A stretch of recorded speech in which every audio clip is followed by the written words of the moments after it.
আসসালামু আলাইকুম, কেমন আছেন সবাই? আজকে কথা বলবো থাইল্যান্ডের রিজেক্টেড ফাইল নিয়ে। আমাদের ইদানিং বেশ কয়েকটি ফাইল আসছে যারা প্রিভিয়াসলি রিজেক্ট হয়েছে। তার কারণ কি অথবা কিসের জন্য আসলে তারা রিজেক্ট হয়েছে তা নিয়ে আসলে বিস্তারিত বলা দরকার। বিস্তারিতের জন্যই হচ্ছে এই ভিডিও করা। সো যারা হচ্ছে সামনে থাইল্যান্ড অথবা যে কোনো দেশেরই ট্যুরিস্ট ভিসা অ্যাপ্লাই করতে চাচ্ছেন, ডোন্ট স্কিপ দিস ভিডিও। এই ভিডিও থেকে আপনারা বেশ কয়েকটি ইম্পর্টেন্ট কিছু টিপস পাচ্ছেন, যেটা হচ্ছে আপনার ফার্দার কোনো দেশে অ্যাপ্লাইয়ের জন্য বেশ উপযোগী হবে।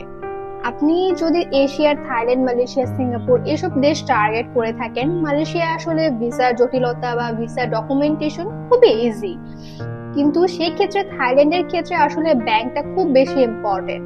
থাইল্যান্ডের ক্ষেত্রে আপনি ব্যাংক স্টেটমেন্ট স্ট্রং থাকলেও দেখা যায় ব্যাংকের ট্রানজেকশন সেটা খুবই উইক।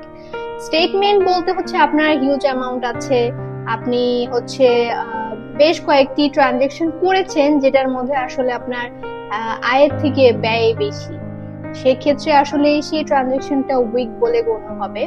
কারণ দেখা যায় আমরা নর্মালি হচ্ছে আমরা আয়ের সাথে ব্যয়টাই হচ্ছে তুলনা করব।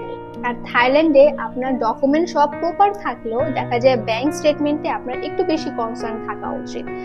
আপনার থাইল্যান্ডের ভিসা রিজেকশন বা ভিসা ক্যান্সেলের মেইন কারণটা আপনার ব্যাংক হতে পারে থাইল্যান্ডের ক্ষেত্রে। সিঙ্গাপুর, মালয়েশিয়ার ক্ষেত্রে আসলে ডকুমেন্টেশন বা হচ্ছে ব্যাংক সেটা হচ্ছে ডিফারেন্ট।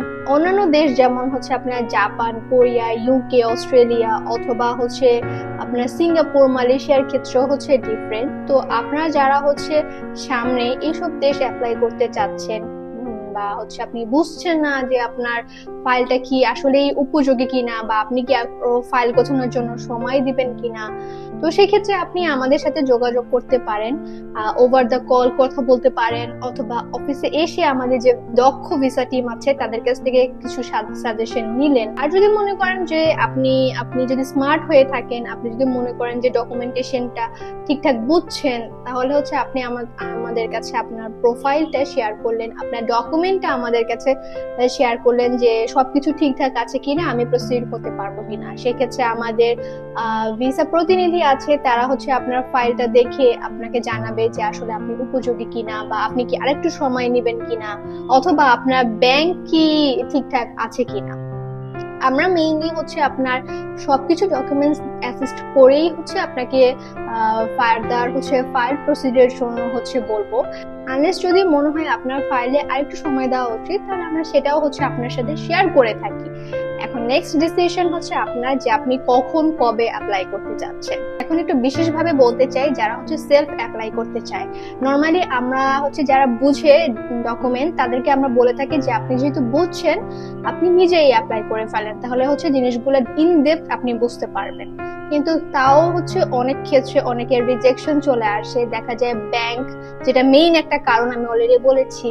একটা কারণ হতে পারে আপনার কভার লেটার, দেখা যায় হচ্ছে এম্বাসিকে একটা কভার লেটার লিখতে হয়, তাদের পারপাস কি, সেক্ষেত্রে পারপাস যদি ক্লিয়ার না থাকে অথবা থাইল্যান্ড এম্বাসি যদি মনে করে আসলে এই ফাইলের ক্ষেত্রে পারপাসটা ক্লিয়ার না, তো সেক্ষেত্রেও রিজেকশন আসতে পারে।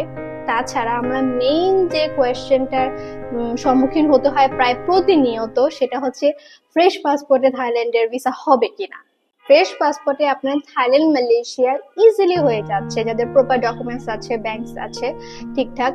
তো সেক্ষেত্রে আপনি ফ্রেশ পাসপোর্টে অবশ্যই থাইল্যান্ডের ভিসার জন্য অ্যাপ্লাই করতে পারবেন। প্লাস ফ্রেশ পাসপোর্টে যদি আপনার ডকুমেন্ট ঠিক থাকে তাহলে আপনার ভিসার অ্যাপ্রুভ হওয়ার চান্স 100% পর্যন্ত হয়ে থাকে। অনেকেই আছে আপনার পেশা অনুযায়ী ডকুমেন্ট কি লাগছে সেগুলো বুঝছেন না, বা দেখা যাচ্ছে আপনি মনে করছেন সবগুলোই তো ডকুমেন্ট দিয়েছি, আর কি ডকুমেন্ট লাগবে। তো সেক্ষেত্রে আপনি কোনো প্রফেশনালের যদি হেল্প নিতে চান, সেক্ষেত্রে আমরা তো আছি, আপনি আমাদের থ্রু অ্যাপ্লাই করতে পারেন। আমাদের দক্ষ টিম রয়েছে, আপনার কোনো প্রয়োজন হলে বা হচ্ছে কোথায় কোনো গ্যাপ থাকলে সেই গ্যাপটা আমরা ফিল আপ করবো বা আপনাকে বলবো যে এখানে আসলে এসব ডকুমেন্টস লাগছে, এসব ডকুমেন্টের যদি আপনি না দেন তাহলে আপনার ভিসা রিজেকশনের চান্স কিন্তু বেশি। তো একটা প্রপার গাইডেন্সও আসলে প্রয়োজন। আসলে ভিসা অ্যাপ্লাই করে অ্যান্সার আসা, অ্যাপ্রুভ অথবা রিজেক্ট, এটাই কিন্তু মেইন না। আপনি যদি ট্যুরিস্ট হয়ে থাকেন, একদম জেনুইন ট্যুরিস্ট হয়ে থাকেন, আপনি কিন্তু একটা দেশের পরপর আরো 2-3টা দেশ ঘুরবেন, এরকম করে আস্তে আস্তে আপনার ট্রাভেল হিস্ট্রি বাড়াবেন। তো ট্রাভেল হিস্ট্রির ক্ষেত্রে আপনার প্রপার ডকুমেন্টেশন জানা দরকার, বা হচ্ছে আপনি কতদিন গ্যাপে হচ্ছে ট্রাভেল করতে পারবেন, অথবা আপনার ট্রাভেলের সময় কি কি জিনিস আসলে ক্যারি করা উচিত, সবকিছুর জন্যই হচ্ছে আপনি একটা গাইডেন্স দরকার, যেটা হচ্ছে আমরা হচ্ছে নর্মালি আপনাদের ক্লায়েন্ট হোক, সেটা হচ্ছে আমাদের থেকে যে সার্ভিসই নিয়ে থাকুক না কেন, আমরা চেষ্টা করি প্রপার গাইডেন্স দেওয়ার, যাতে তারা কোথাও কোনো জায়গায় যাতে না আটকায়।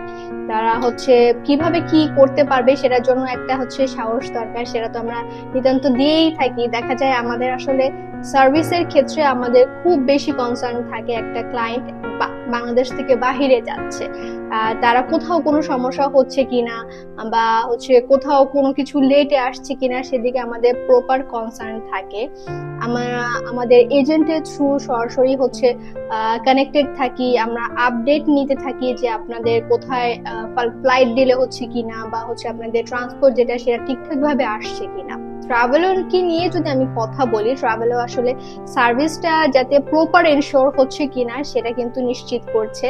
সেই ক্ষেত্রে আপনি যে বাজেটেরই প্যাকেজ নিয়ে থাকেন কিনা, আমরা চেষ্টা করি আপনার প্যাকেজ অ্যাকর্ডিং প্রপার সার্ভিসটা দেওয়ার ক্ষেত্রে। আর বাকিটা হচ্ছে আপনাদের উপর, আপনারা ট্রাভেলকে এত বেশি ভালোবাসছেন, আমাদের সাপোর্ট করছেন, এটাই হচ্ছে আমাদের প্রাপ্য। আজকে আর ভিডিওটা আর বেশি লং করব না। আপনারা হচ্ছে যদি কোনো কোয়েশ্চেন থাকে আমাদের জন্য, তাহলে অবশ্যই কমেন্ট বক্সে কোয়েশ্চেনটা করে রাখবেন। আমি চেষ্টা করব পরবর্তী ভিডিওগুলো হচ্ছে আপনার কমেন্টের বেসডে করা, অথবা কারোর কিছু কোনো জানার থাকলে সেটাও আমাকে অবশ্যই জানাবেন। দেখা যায় অনেকেই আছে এখনো ট্রাভেল শুরুই করেননি, অথবা ভয় পাচ্ছেন বা বুঝতে পারছেন না কিভাবে কি করবেন। সেক্ষেত্রে আমরা তো আছি। আপনি যদি মনে করেন যে আমাদের সাথে কথা বলবেন, আপনি আমাদের স্ক্রিনে দেওয়া নাম্বারে কল করতে পারেন, অথবা আপনি আমাদের চলে আসতে পারেন সরাসরি অফিসে। আমাদের ঢাকায় অফিস রয়েছে, চিটাগাংয়ে অফিস রয়েছে। ইনশাআল্লাহ আপনাদের সাথে আবার আমার দেখা হবে, এবং ট্রাভেলের সাথে থাকার জন্য ধন্যবাদ।